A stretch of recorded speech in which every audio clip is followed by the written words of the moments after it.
बिस्मिल्लाहिर्रहमानिर्रहीम। MCQs of determinants, chapter number 5 है mathematical method का, और इसका हमारे पास पहले MCQ है। और MCQ से पहले ये देखें ना, first of all determinant of a square matrix A is denoted by, इसको हम इससे भी लिखेंगे और इससे भी लिखेंगे। डेटा ऑफ ए भी बोलते हैं या खाली डेटे, और ये क्या है, डिटर्मिनेंट ऑफ ए। दो लाइनें हैं, इसका मतलब ये नहीं है कि A mod, it mean determinant of A. First of all है हमारे पास, to each square matrix A there is associated a real number. हर स्क्वायर मैट्रिक्स के साथ एक रियल नंबर अटैच होता है, which is called order of A, determinant of A, absolute value of A, या फिर है हमारे पास मॉडुलस ऑफ ए। तो हर स्क्वायर मैट्रिक्स का एक डिटर्मिनेंट होता है और उसकी जो है ये वैल्यू क्या आती है। अगर वो जो है A is a matrix over R, then there is associated a real number which is called the determinant of A. Question number 2 है हमारे पास, if A is a square matrix over R set of real number से, तो क्या ए का determinant greater than 0 होगा, equal to 0 होगा, less than 0, या ए का determinant is a real number. देखिए ए का डिटर्मिनेंट जो है ये पॉजिटिव भी हो सकता है इसमें ग्रेटर देन 0, लेकिन साथ नेगेटिव भी हो सकता है। तो ये बात जो है आधी ट्रू है आधी ट्रू नहीं है। ये जो है इज इक्वल टू 0, ये कोई ज़रूरी नहीं है, 0 भी आता है कभी कभार, अदरवाइज आमतौर पे वो नॉन ज़ीरो। ए का डिटर्मिनेंट ये लेस देन 0 भी हो सकता है, ग्रेटर देन 0 भी। तो जो असल आंसर है वो ये है हमारे पास कि ए का determinant is a real number. Determinant कि जो है ये वैल्यू को पॉजिटिव भी हो सकती है, वो नेगेटिव भी हो सकती है, और वो 0 भी हो सकती है। नंबर 3 पे, if A is a square matrix of order 3/3, then K A का determinant equal to where K is a real number. तो आपको पता है जब डिटर्मिनेंट जो है कोई भी, तो उसकी रोज़ हैं 3/3। तो जब उसको ए मैट्रिक्स को के से मल्टीप्लाई करेंगे तो यहाँ भी के आएगा, तीनों कॉलम्स में के आ जाएगा और तीनों रोज़ में भी के। तो जब कॉमन लेना है हमने, यहाँ से भी के कॉमन आएगा, यहाँ से भी के कॉमन आएगा, यहाँ से भी के कॉमन आएगा, तो हमारे पास इसका आंसर आएगा के cube into determinant of A. Number 4 पे, the value of the determinant is. अब डिटर्मिनेंट की प्रॉपर्टीज़ हैं कि अगर हम एक रो में दूसरी रो माइनस कर दें या प्लस कर दें, कुछ फ़र्क नहीं पड़ता, या दो रोज़ इक्वल हो जाएं तो फिर भी डिटर्मिनेंट की वैल्यू जो है वो 0 आती है। तो यहाँ पे देखें, ये हमारे पास है फर्स्ट कॉलम और ये है सेकंड कॉलम। अगर मैं फर्स्ट में से सेकंड माइनस करता हूँ तो क्या आएगा, 2 - 3 किसके इक्वल आ जाएगा, -1। फिर क्या आएगा, 1 - 1 किसके इक्वल आ जाएगा, 0। फिर आएगा 2 - -3 यानी कि 2 + 3, तो किसके इक्वल आ जाएगा, 5। तो जब पहले कॉलम में दूसरा कॉलम ऐड करेंगे, फर्स्ट में सेकंड या सेकंड में फर्स्ट करेंगे, तो वो थर्ड कॉलम के इक्वल आ जाएगा। जब इक्वल आ जाएगा तो आंसर क्या आ जाएगा, 0। नंबर 5 है हमारे पास, डेट ऑफ ए का ट्रांसपोज इज इक्वल टू क्या, किसके इक्वल होगा, डेट ऑफ ए के होगा, माइनस डेट ऑफ ए के होगा, डेट ऑफ ए इनवर्स के होगा, या minus det of A inverse के। तो ये तो हमारे पास प्रॉपर्टी है, थ्योरम भी इसमें आती है कि ए का डिटर्मिनेंट और ए के ट्रांसपोज का डिटर्मिनेंट जो है ये बोथ आर सेम। तो ये इसका करेक्ट ऑप्शन हमारे पास है ए पार्ट, बाकी तीनों जो है वो सही नहीं है। आप कोई भी ले लें, सिंपल आप कोई जो है 2/2 का डिटर्मिनेंट ले लें, इधर लिख लें ABCD कर लें, इसका डिटर्मिनेंट, और इसका डिटर्मिनेंट हमारे पास क्या आ जाएगा, ये आ जाएगा AD - BC। अब आप क्या करें, इसका ट्रांसपोज ले लें। ये पहली रो जो है ये आ जाएगा पहला कॉलम, दूसरी रो दूसरा कॉलम।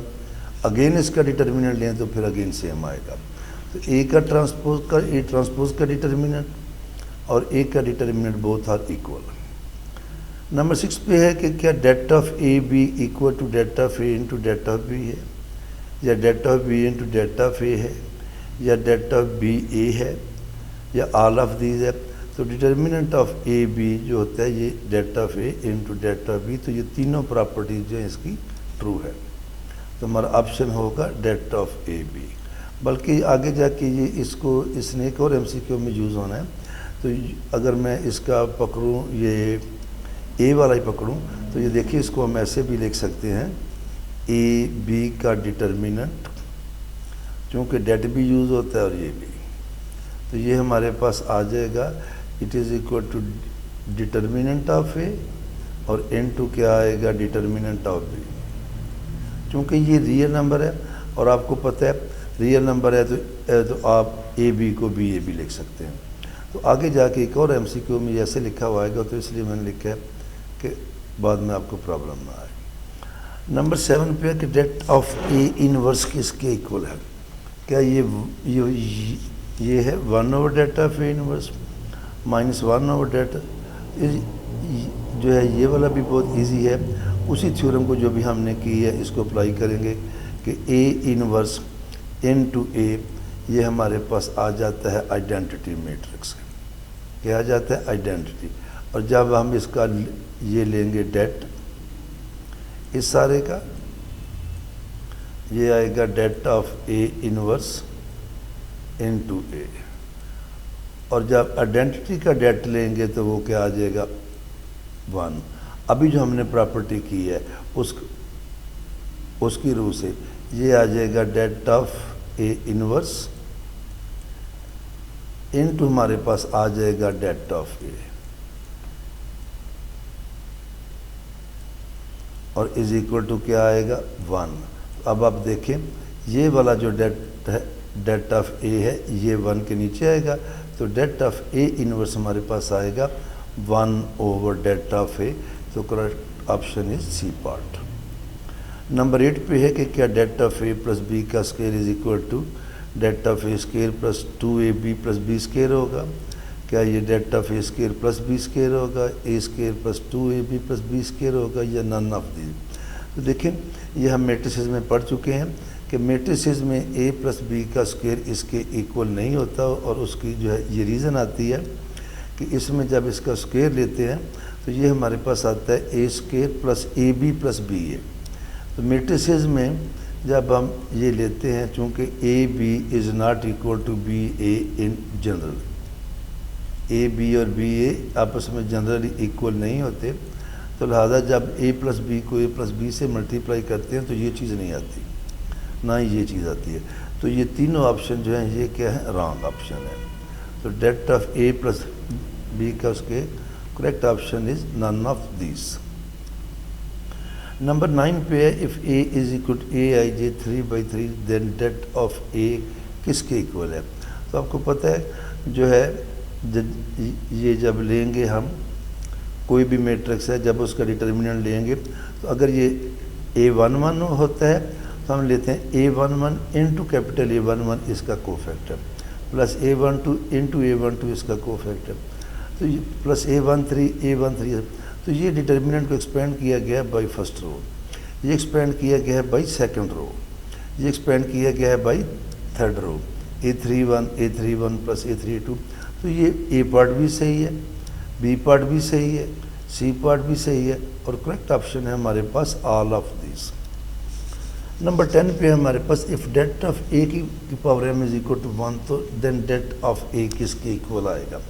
अब ये देखें जो है ये डेट ऑफ ए की पावर m, ये जब आएगा इसे हम लिखेंगे डेट ऑफ ये सारा a इंटू ए ये सारा मल्टीप्लाई होता जाएगा,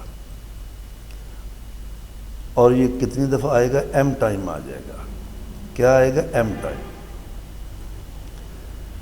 तो इसको हम लिख लेंगे दिस इज इक्वल टू, ये आ जाएगा डेट ऑफ ए की पावर m। क्या आएगा, डेट ऑफ ए की पावर m, और डेट ऑफ ए की पावर m जो है ये किसके इक्वल है, ये 1 के।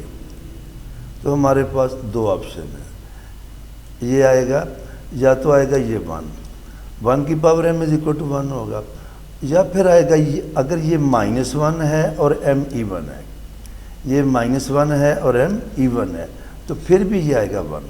तो हमारे पास करेक्ट ऑप्शन होगा +1 एंड माइनस।